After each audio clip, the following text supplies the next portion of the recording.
भगवान, भूख से चला नहीं जा रहा।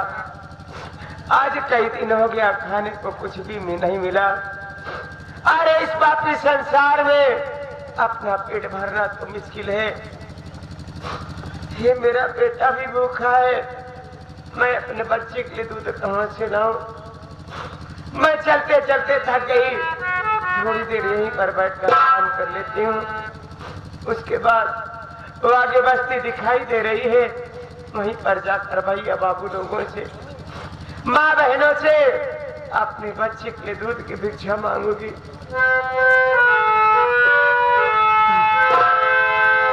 बाबूजी बाबूजी हमारी कहानी सुन ला, जरा सी जबानी सुन ला, कर दूं मदद तुम्हारिया।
मैं रास्ते में क्या देख रहा हूँ? और फटे फुटाने कपड़े में बहुत में बच्चा लिए बैठी रो रही है। ऐसा लग रहा है बहुत बड़ी मुसीबत से सताई हुई औरत है, और इसके चेहरे शकल सूरत से ऐसा मालूम हो रहा है जैसे मेरी बहू कमला हो। लेकिन मेरी बहू कमला कैसे हो सकती है? मेरी बहू कमला के गोद में बच्चा नहीं था, इस औरत के गोद में तो बच्चा है। लेकिन मुझे तसल्ली नहीं हो रहा है। नाम मैं बुलाता हूँ, अगर मेरी बहू कमला होगी हो सकता है मुझे पहचान जाए। कमला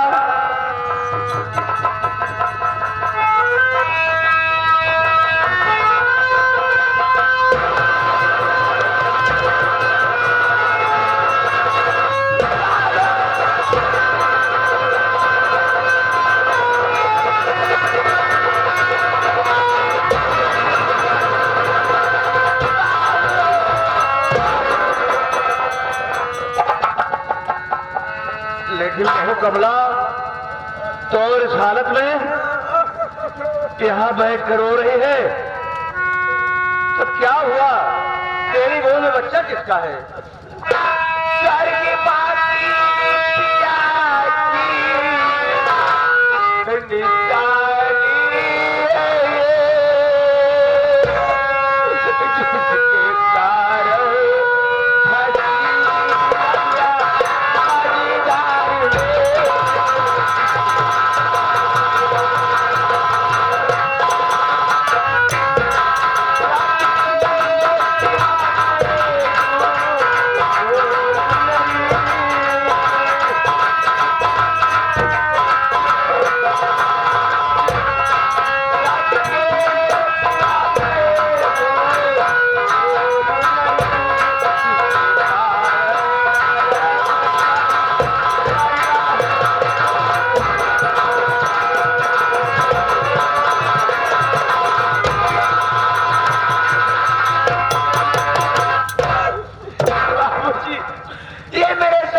सिपिया की निशानी है बाबूजी। आज जिसके कारण मेरी नैया मझधार में है, मैं जिसके कारण परिवार में नहीं रहने पाई बाबूजी, ये मेरा बेटा है बाबूजी, ये मेरा बेटा है। क्या ये तेरा बेटा है और इसके कारण तू परिवार में रह नहीं पाई? ये मेरे कुलदेव बेटे की निशानी है। लेकिन बहू मेरी बात सुनो,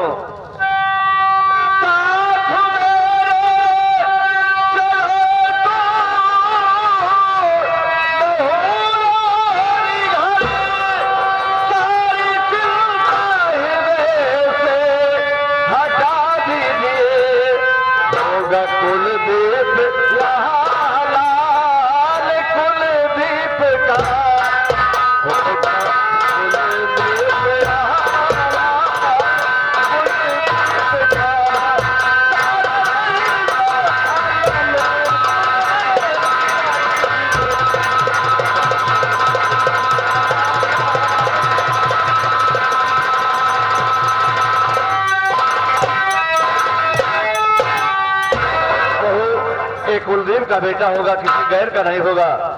अपने दिल से सारी चिंता को हटा दो। चलो मेरे साथ घर बहू।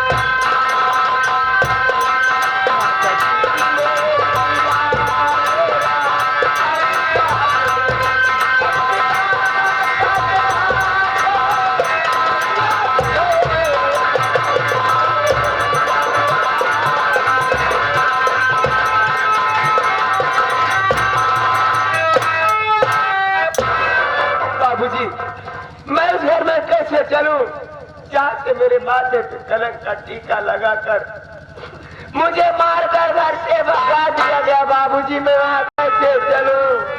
लेकिन बहू मैं जानना चाहता हूँ, तेरे माथे पर कलंक का टीका किसने लगाया? तुम्हें मेरे घर से मारकर किसने भगाया? बाबूजी आप तो थे नहीं, मेरी तबीयत ठीक नहीं थी बाबूजी। देवर संदीप मेरा सर दबा रहे थे, इतने में बाहर सिंह आया, बोला संदीप मैं कुछ सबको देख लिया और समझ गया, तो इस विधवा कमला से प्यार करता है। इसके पेट में जो बच्चा पला किसी और का नहीं, तेरा बच्चा है। संदीप से 2 हाथ मार दिए, हो गया। माँ जी से बताया, माँ जी मुझे बहुत मारा बाबूजी, यहाँ तक कि मेरे शरीर से कपड़े उतरवा कर मुझे मार कर नंगी करके भगा। क्या कहा? कर्मावती ने तेरे माथे पर कलंक का टीका लगा और तेरे तन पर से के बूढ़े कपड़े उतार कर नंगी घर के घर से मार के भगा दिया। यानी मेरे न रहने पर तेरी दशा किया गया। लेकिन बहू चल मेरे साथ घर का मालिक मैं हूँ, जो करूंगा मैं करूंगा। जिस तरह कर्मावती ने तेरी दशा किया, उसी तरह उसके तन पर से कपड़े उतार कर नंगी करके अपने घर से मार के ना भगा तो मेरा नाम सेठ पन्ना लाल है। चल बाबूजी मेरा बच्चा भूखा है, मेरे बच्चे के लिए दूध ला दो, नहीं तो मेरा मुल्ला मर जाएगा। यहाँ रास्ते में दूध का इंतजाम कैसे हो सकता है? चलो मेरे साथ घर, मैं दूध का इंतजाम खुद करूंगा।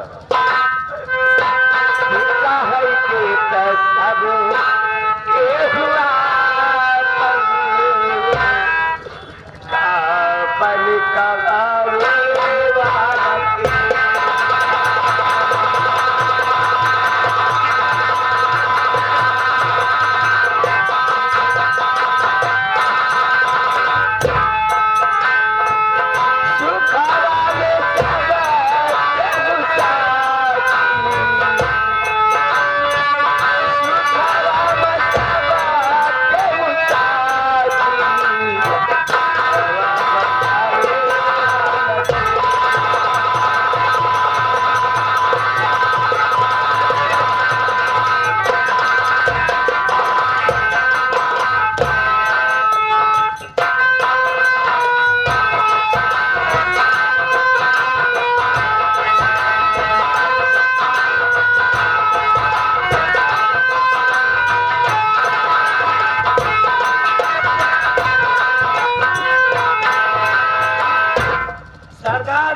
माँ भगभगानी की। ये क्या है जय माँ भवानी में? जय माँ भवानी। हाँ वही जय माँ भवानी में। ये बता, हम लोग काफी दूर चले आए, काफी दूर चले आए और यहाँ पर हमें एक सूचना मिली है। क्या सूचना मिली है? इस रास्ते से सेठ साहूकार गुजरते हैं। समझ गए? सेठ साहूकार? साहूकार ना साहूकार क्या?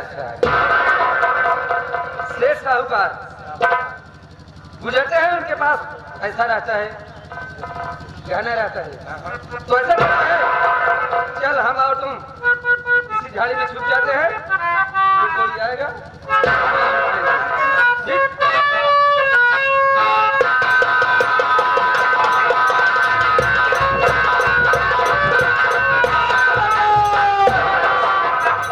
अरे बहन सुषमा,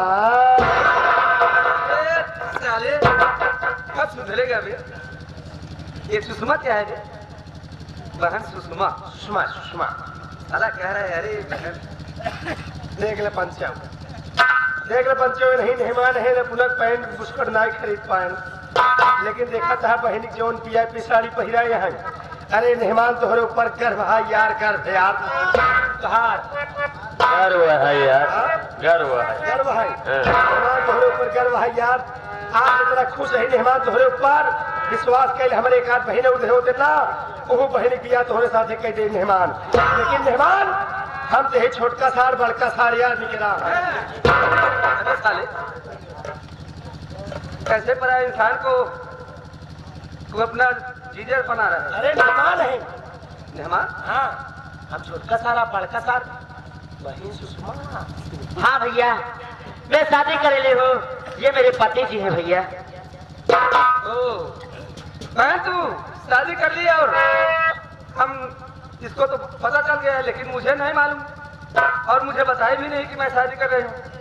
अगर तुम मुझसे बोल देती कि मैं शादी कर रही हूँ, तुम्हें मेरी शादी में आना जरूरी है। लेकिन बहन तुम इधर चलो, मैं इनसे कुछ बात करना चाहता हूँ।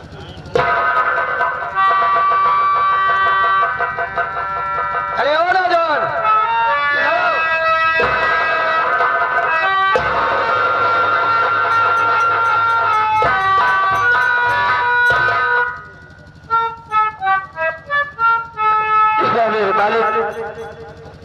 ये मैं क्या देख रहा हूँ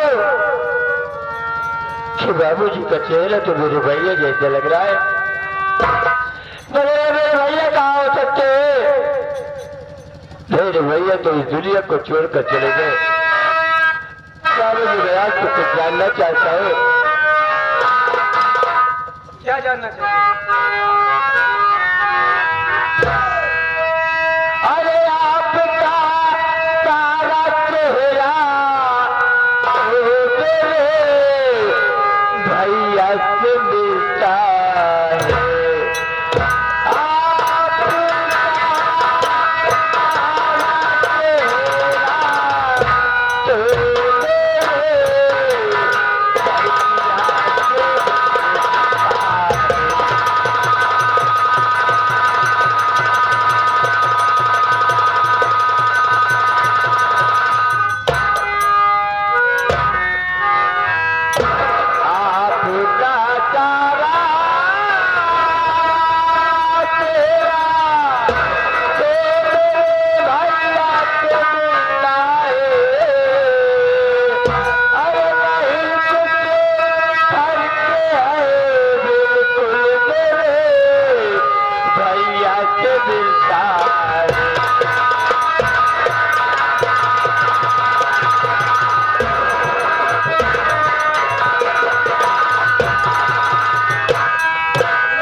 तू कहाँ का रहने वाला है?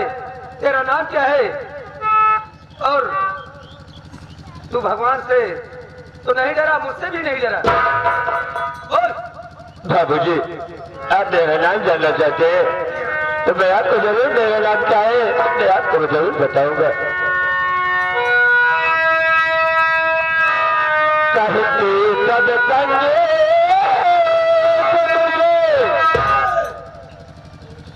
यह मेरे मालिक, ये मैं क्या देख रहा हूँ? इस बाबू जी को मैं अपना नाम बताया तो बाबू जी साथ से उठे। अरे कहते सब संगे वतन है साथ नगर मेरा, अरे बता दो नाम खुदा तुम क्या है जिगर मेरा।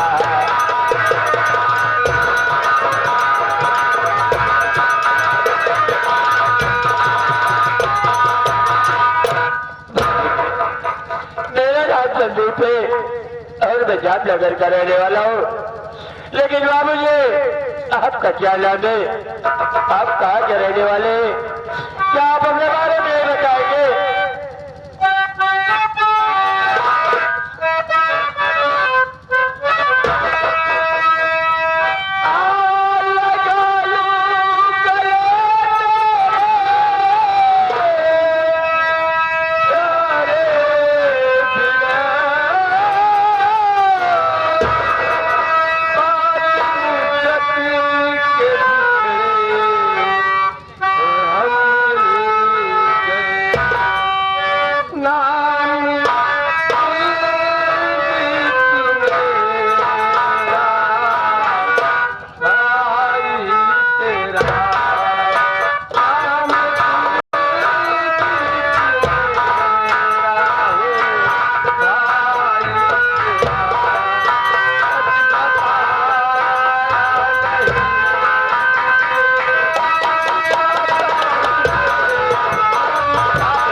मेरे भाई, अरे मैं कोई गैर नहीं हूँ।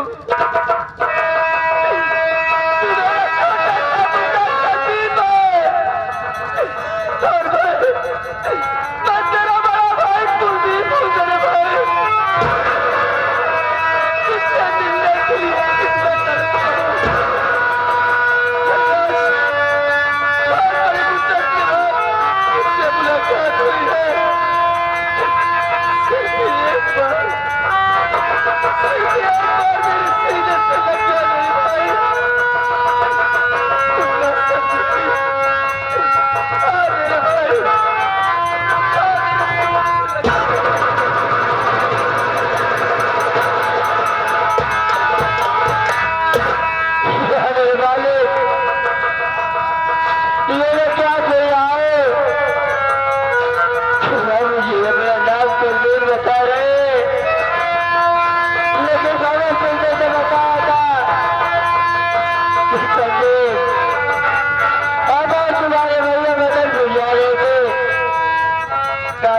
किया गुजारने के लिए गंगा जी के पुल पर पहुंचे।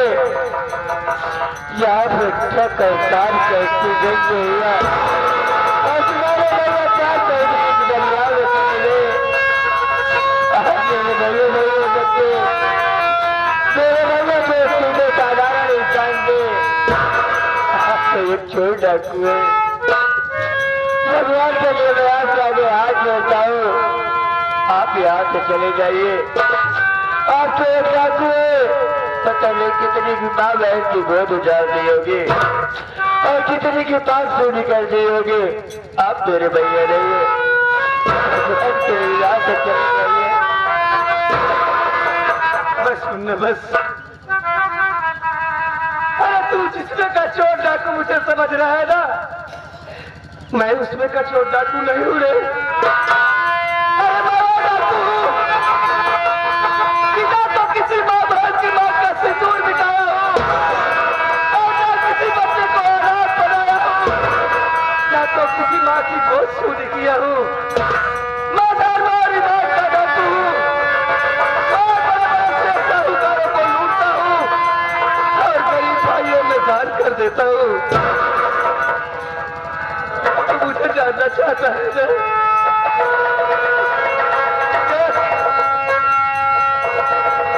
एक दिन की बात है, एक दिन की बात है,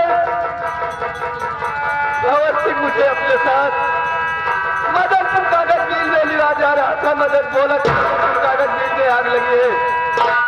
मैं भंवर सिंह के साथ मदनपुर मिल जाने लगा। जब आधे रास्ते आए तो भंवर सिंह बोला, मैं बोला भंवर सिंह आधे रास्ते गाड़ी क्यों रोक दिया? तो भंवर सिंह बोला कि देखो गंगे माँ की लहरें कितनी सुहानी है और मुझे थकान लगी है, थोड़ी देर आराम कर लेते हैं तो आगे चलते हैं। मैं बोला नहीं भंवर सिंह, उधर मेरी कागज की मिल जल रही है और इधर तुम्हें आराम करने की लगी है। तो बोला ठीक है आराम मत करो, लेकिन थोड़ी देर के लिए गंगे मैया का दर्शन कर लो। मैं गंगे मैया का दर्शन करने चला जैसे माँ गंगे को मैं प्रणाम करने चला वैसे तो कबीले दोस्ती निकालो अपना चाकू और मेरी पेट का फाड़ दिया।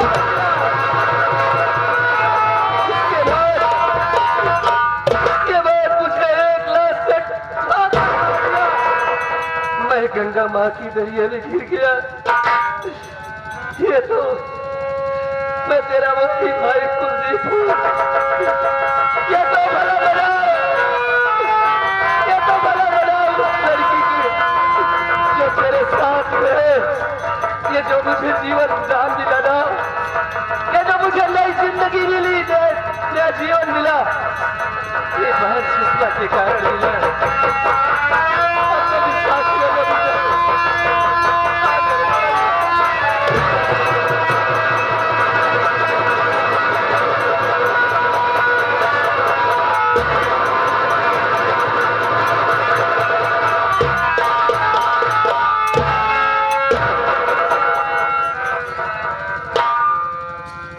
मुन्ना संदीप, एक बात ही बता, ये क्या हालत, ये तेरी हालत किसने बनाया?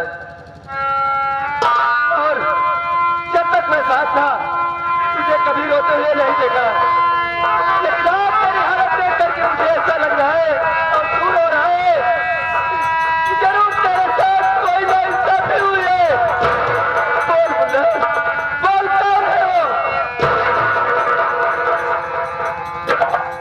भैया आप मेरी हालात को जानना चाहते कि ये मेरी हालात किसने बनाया और उनके दर बदर की ठोकर खा रहा है। भैया याद करिए उस दिन की बात जब आप भंवर सिंह के साथ मदनपुर गए थे कागज मिल की आग बुझाने के लिए। आप दोनों तो चले गए, मगर वहां से भंवर सिंह अकेले आया, आप नहीं आए। भंवर सिंह बताने लगा कि सब देख हम तुम्हारे भैया मदनपुर जा रहे थे कागज मिल की आग बुझाने के लिए। गंगा जी के पुल पर पहुंचे, जहाँ पे ट्रक और कार का एक्सीडेंट हुआ और तुम्हारे भैया कार का दरिया में चले गए। भैया ये सब बातें सुनते हुए अपने पूरे परिवार में शोक सा छा गया। बाबू माँ का रोते रोते बहुत बुरा हाल हो गया। बाबूजी ने आपकी बातें सुनी, आपका पता लगाने के लिए बदनपुर गए, मगर वो भी नहीं लौटे। भैया एक दिन की बात है, बाबू माँ का सर दर्द कर रहा था और मैं कमरे में बैठ के बाबू माँ का सर दबा रहा। इतने में भंवर सिंह आया और कहने लगा कि संदीप जी ये क्या कर रहा है, एक कमरे विधवा से प्यार करता है। हाँ भैया, और यहाँ तक कि नहीं कहने लगा ये जो कमला के पेट में बच्चा पल रहा है वो बच्चा किसी और का नहीं, वो बच्चा तेरा है।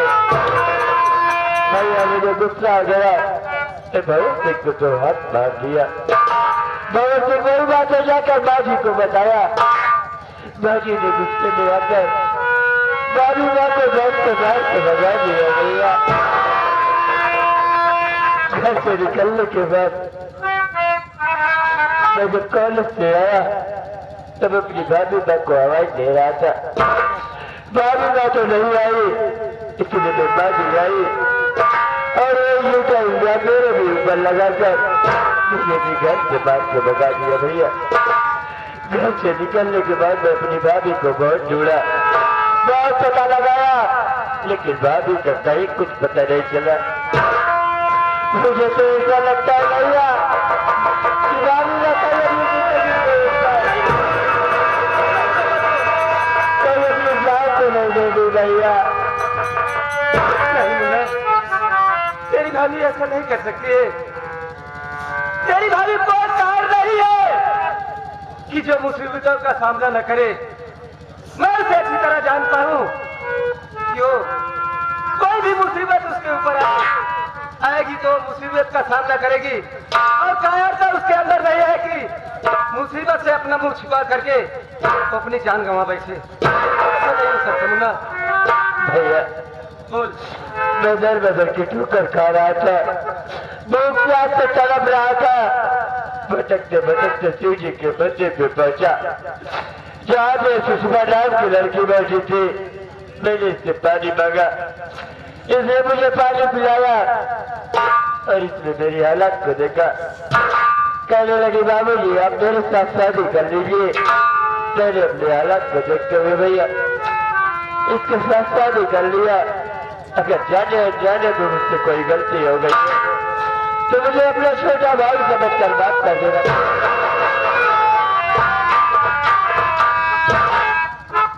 मुन्ना उधर चल, मैं थोड़ा कुछ बात करना चाहता हूँ सुषमा बहन से। बहन सुषमा,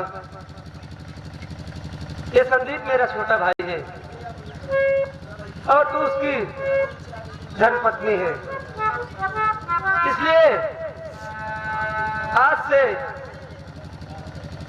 जो राखी तू मेरे कलाई में बांधी थी, आज ये राखी मैं तुझे तेरे हवाले करता हूँ। भाई के नाते, भाई की पत्नी होने के नाते तू मेरी भाई है। आज से इस राखी का काम नहीं है बहन, ले लो। लेकिन भैया मैं आपसे कुछ जानना चाहता हूँ कि ये डाकू के भेष में और ये हाथ में बंदूक का बाना आखिर किस लिए भैया? आप तो ऐसे नहीं थे। ये नापाक पैसे को छोड़ दो भैया। मैं डाकू का भेष इसलिए बनाया हूँ और हाथ में बंदूक का बाना इसलिए लिया कि जब तक मैं अपने अपमान का बदला और बहन सुषमा के अपमान का बदला नहीं चुका लूंगा, तब तक मैं अपने आप को कानून के हवाले नहीं करूंगा। जिस दिन मैं अपने अपमान का बदला भंवर सिंह से चुका लूंगा, उसी दिन मैं तुमसे वादा करता हूं कि अपने आप को कानून के हवाले कर दूंगा। भैया अगर आप भंवर सिंह के खाते डाकू बने हैं तो जब तक उस हरामजादे का इस दुनिया से नामो निशान नहीं मिटा देना, आप चैन से मत बैठना और ये डाकू का भेष मत छोड़ना भैया। लेकिन मैं आपसे एक बात कहना चाहता हूँ कि आज 2 दिन से हम दोनों प्राणी भूखे हैं। अगर कहीं से एक रोटी का टुकड़ा मिले तो लाकर हम दोनों को दे दो। ठीक है मुन्ना, मैं जा रहा हूँ, लेकिन एक बात तुझसे कह करके जा रहा हूँ कि ओजस्वी जी के मंदिर है जहाँ पर तुम्हें सुषमा मिली थी, उसी मंदिर पर तुम दोनों रहना। मैं तुम दोनों के लिए खाने के लिए जरूर रोटी लेकर के आऊंगा। जा रहा हूँ। ठीक है भैया, आप चाहिए इस बार भैया दोनों के लिए रोटी लेने गए हैं। चलो हम भी चलते हैं, अब तक भैया आ जाएंगे।